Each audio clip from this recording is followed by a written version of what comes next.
Boys here, we got Morans in the house. Hey!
We firmly believe in the enduring power of culture to deepen national unity and sovereignty.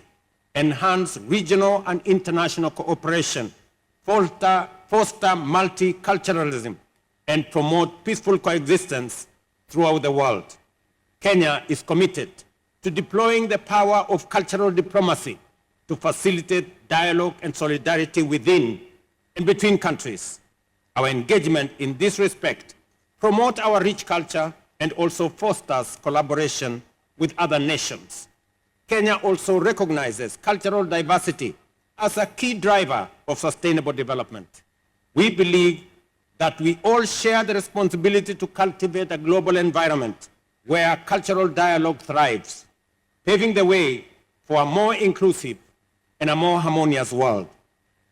As we commemorate 60 years of our diplomatic relations, we are reminded that our cultural heritage is not merely a relic of the past, but a living, breathing part of our daily existence.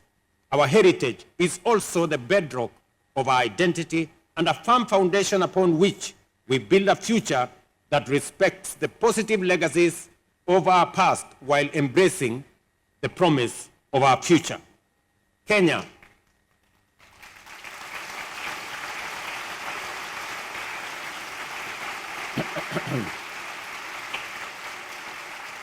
Kenya is a unique place in the history of human fossil-rich sites like Turkana and the Great Rift Valley, which have provided invaluable insights into the origins of our species. These discoveries remind us that despite our diverse backgrounds, we all share a common ancestry. Archaeological and other scientific authorities have converged on the robust consensus that the East African savanna was the place where the ancestors of modern humans first lived. In particular, Lake Turkana Basin has been identified as the site where the first modern human being lived, leading scientists to label it as the cradle of humankind. One of the highlights of Kenya's exhibition in this celebration is the Turkana boy, a 1.6 million year old nearly complete skeleton of Homo erectus. Studied by scientists worldwide, this discovery has enabled humanity to obtain valuable information about our forebears.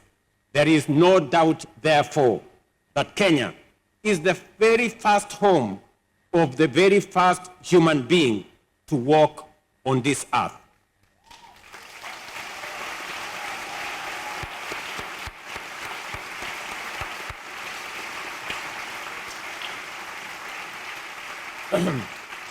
How is your administration harnessing these tech-driven opportunities?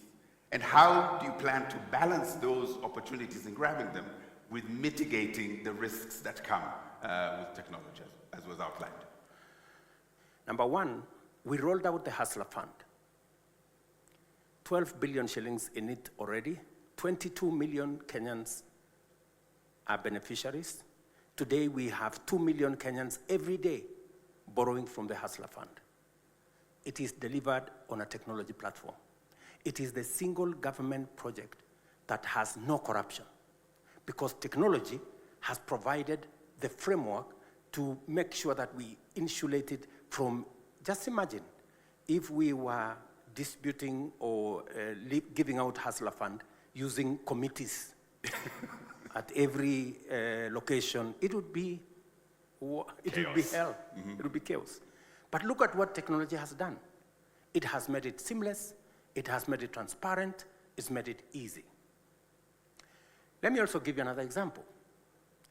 Means testing instrument.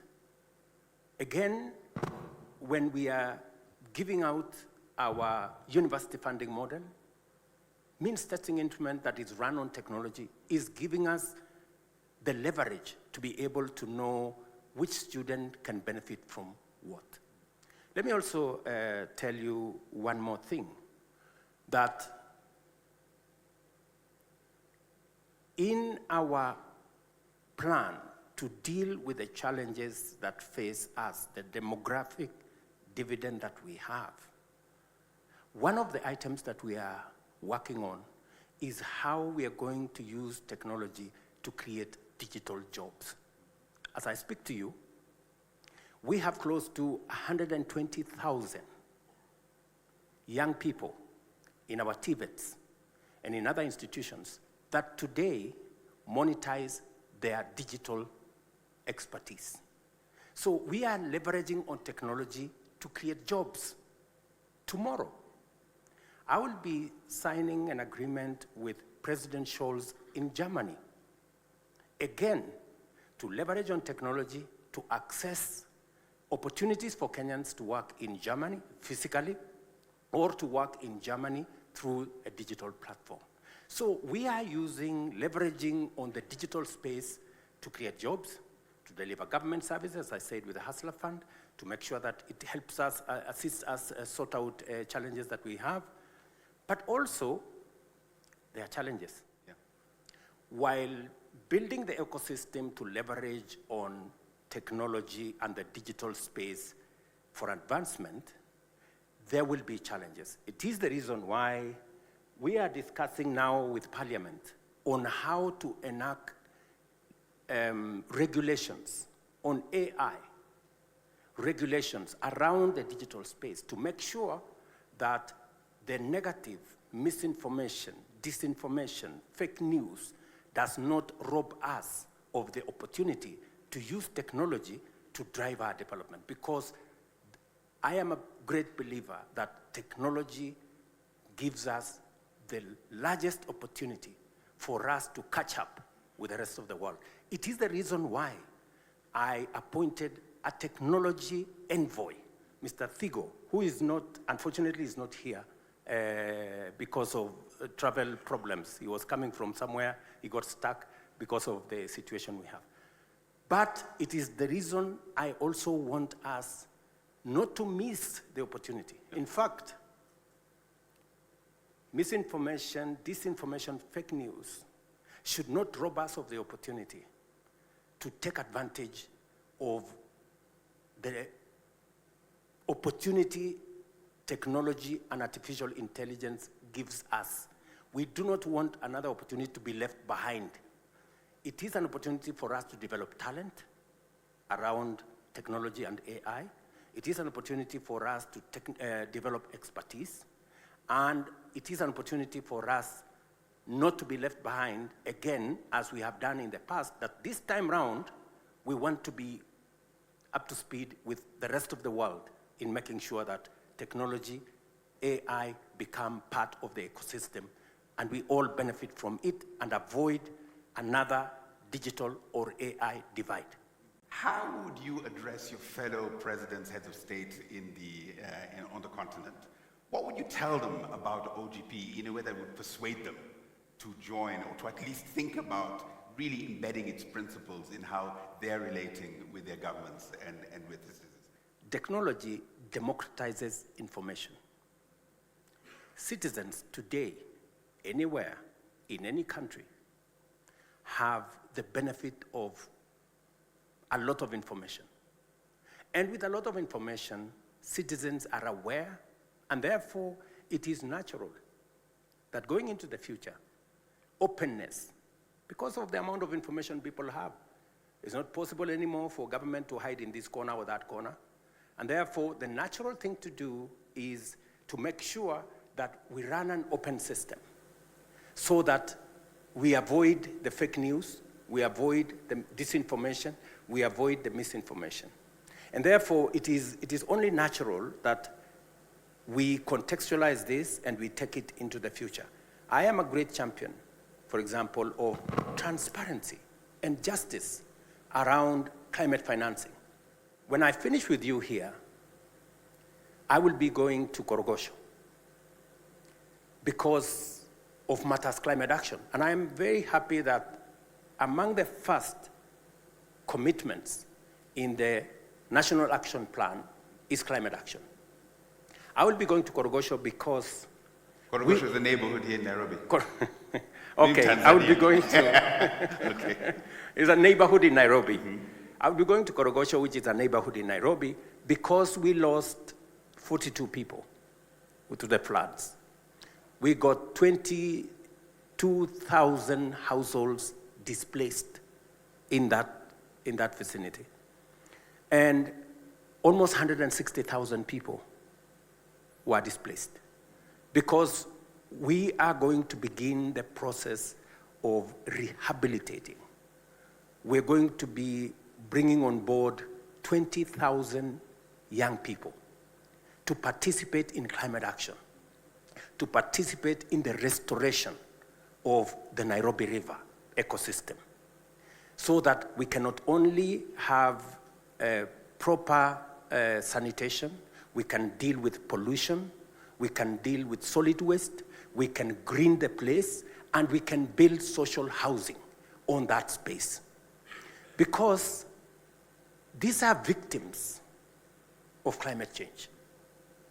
They swing between one extreme of drought, and when we are still figuring out what to do, we end in serious floods and we lose people.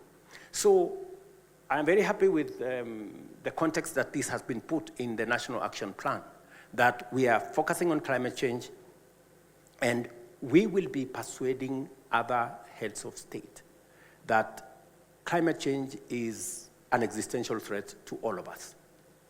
It is time we used open government to create the necessary transparency in the international financial system, the necessary accountability by us as nations to make sure that we are accountable for the resources that are made available to us by citizens or by the international community. It is the reason why I am very open on making sure that we discuss our debt as a nation. I do not want it to be shrouded in mystery, because it is not mystery, because Kenyans will pay, and it's good that we know, should we be contracting more debt, and for what purpose?